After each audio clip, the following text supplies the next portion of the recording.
So I'm here with. My name is Evan Lineham. Nice to meet you, Evan. Nice to meet you too, bro. Whereabouts are you from originally? Originally, I was born here in Edmonton, and then I grew up in Fort Saskatchewan for the 15 years. And then from Fort Saskatchewan, my foster parents told me that they couldn't look after me anymore just because of the way I was living at 15. I was skipping school. I got into drugs, ecstasy mostly. And then I come home just after grade 11 finished. And my stuff was already packed at the door, and my social worker was there and telling me that I'm going to Edmonton. So I had no choice but to come to live in Edmonton, and I've been in Edmonton since. I'm 30 years now, 30 years old now. So 15 years, I haven't looked back since. I haven't talked to them, I haven't called them, I don't know, I haven't even tried at all. You know, they were my parents. You know, I consider them my parents still. You know, they were British, and they were foster parents for 25 years, which is pretty cool, but I don't know. How's the last 15 years been here? Honestly, the last 15 years has been me being in jail, on the streets, and addicted. And I think it all just stems from having an addiction. I just, you know, growing up like with my friends in Fort Saskatchewan, you know, being, you know, a skateboarder because I like skateboarding, you know, hanging out with the skater crowd, going to parties and shit, freaking, you know, got into the drugs, and then they went to school and I just stayed on drugs. This whole time I'm still doing drugs actually. I started intravenously using methamphetamine at 19, and that's when I met a girl that I was with for 6 years, and she was 31 at the time. So I had a 31-year-old girlfriend at 19 who showed me how to inject meth, and I've been injecting meth ever since. I still do. Fentanyl is the same thing pretty much.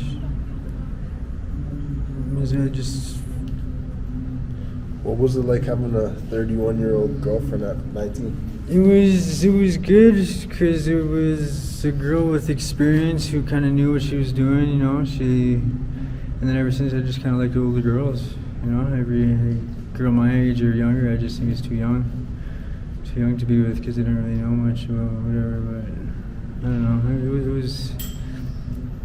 It was a lot of in and out of jail with her though, because I had like a probation order against her for like assaulting her a couple of times, and got the cops called, so like I couldn't be with her for a condition on my probation. So I'd go to jail every time the cops saw me with her.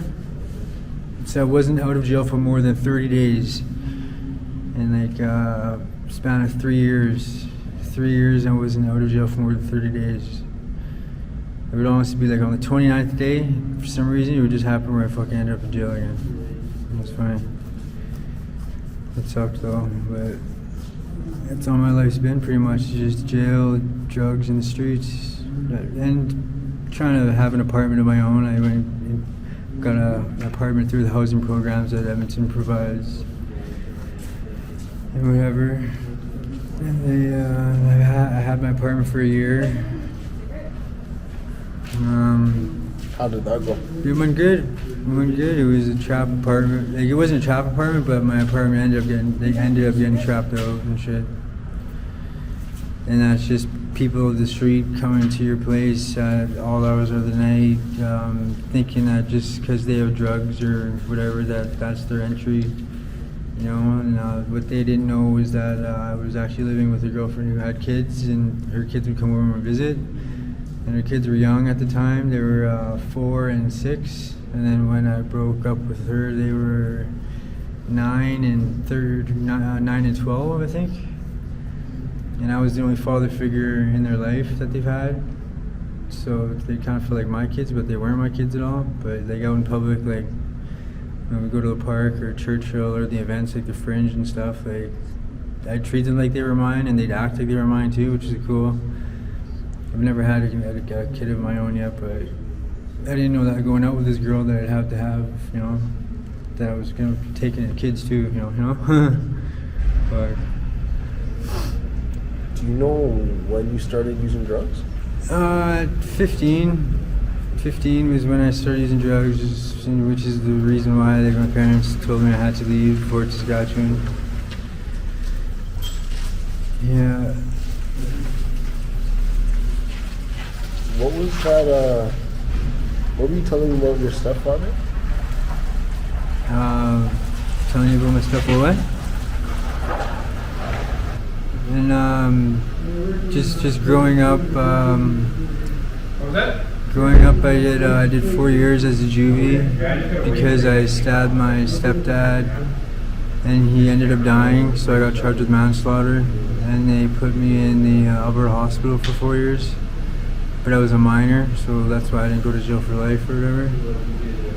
And I don't know. I managed to finish my GED education in jail and EYOC, and then I got out. I was 18, and I wasn't 18 for more than 2 weeks, and then I was already in the Edmonton remand. Yeah, but yeah, he was really abusive towards my mom and me and my sister and shit. Can you describe the day that it happened? Yeah, I was just like I'd sleep with my shoes on, and I'd get my little sister. I'd teach her to sleep with her shoes on, because I had a foster family that I grew up with, and then when I came to Edmonton at 15, that's when I found my real mom. Actually walking just around the whole mission and like asking, have you seen Vanessa Lynham? Have you seen it? And then sure enough, this one lady was like, yeah, my boy, you know, because I was just like, I just randomly finally ran into my mom. So meeting her, she automatically took me in. I found my sister. I got my sister to come live with us too, and then that's when she had an abusive boyfriend that I taught my sister to always sleep with her shoes on, so just in case anything ever happened or she knew or got the feelings that then to just run, you know, like we'd have a safety spot that we'd be on. It was under this big tree, and there's a few times where we'd have to meet there because he would.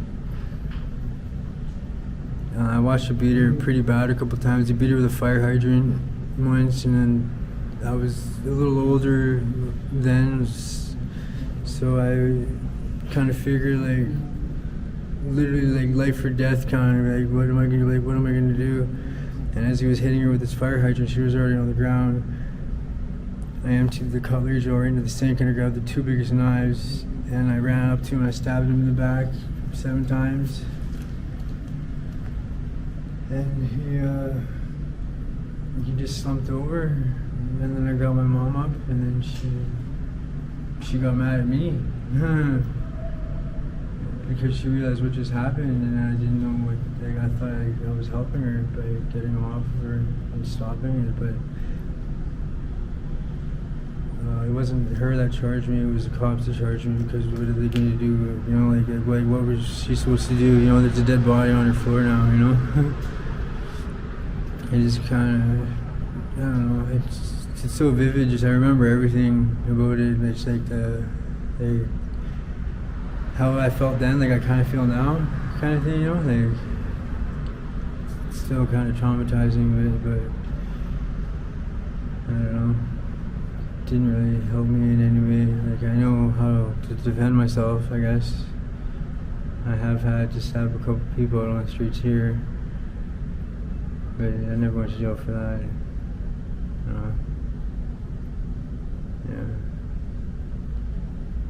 What are some of the craziest things you've seen out here being homeless? Just recently, probably some kid getting beat down with his own baseball bat over, he was supposed to be watching this girl as she was sleeping, and he took off, and this girl ended up getting like touched by some fucking random homeless guy.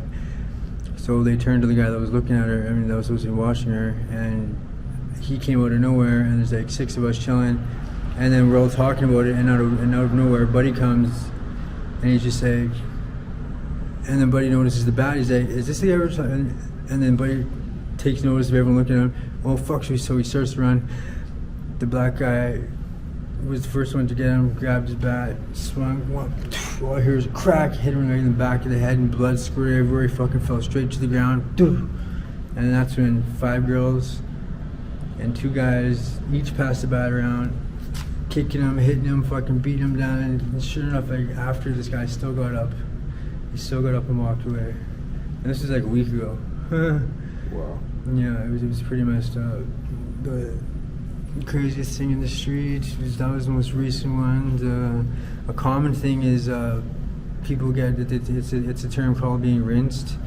It's like the drug addicts that are up all night and whatever, walking around.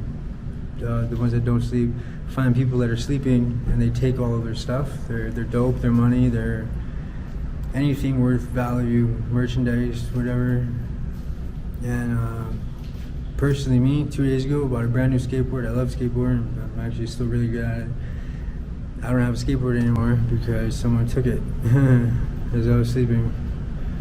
Because of the fentanyl that I use, it makes you go to sleep and you don't really realize that you're sleeping at all until you're waking up.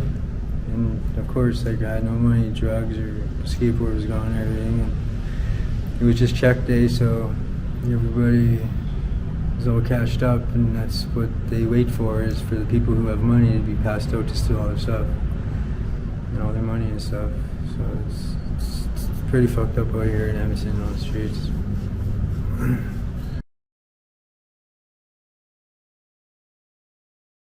It's better than normal. It's the physical aspect of it. Is like my body goes through a sickness, which is they call dope sickness, where your body at first it starts sweating. You get really sweaty, and then the cold sweats, and it doesn't stop, and it's not going to stop until you get a little bit of fentanyl in your system, or unless you're on methadone or Suboxone or whatever, which are two medicated opioid things that the doctors recommend if you want to get off fentanyl or whatever. And that's why I use fentanyl. It's just because of the physical aspect of it. And then once, like every morning, I have to have it because my body will get sick, and I don't want to get sick because getting sick is like it's torture. It's torture. Anyone that I see sick, like, I know what they're going through, so I will, if I have dope on them, I will give them some just to get them unsick. You know, just because I would want that done for me, and I've had it done for me. You know, I know what they're going through, so I'll help them out. You know, if I want to get off drugs, of course I want to get off drugs. You know, like, this is where it all comes from. Is it feels like it's still happening because of drugs, like lifestyle and living. And what do you think can be done to help the homeless here?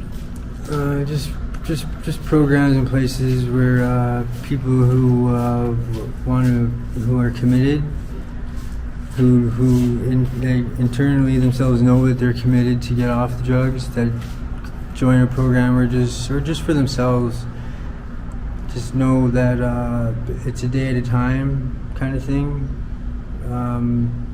I don't know what they offer here. Some detox program here. I don't know how good it is. It's religious based or something, and I guess they do help you out, but I'm not sure. I've never gone to treatment or tried to get off drugs myself yet. So yeah, I don't know too much about that. Do you want to get off drugs? Yeah, I do.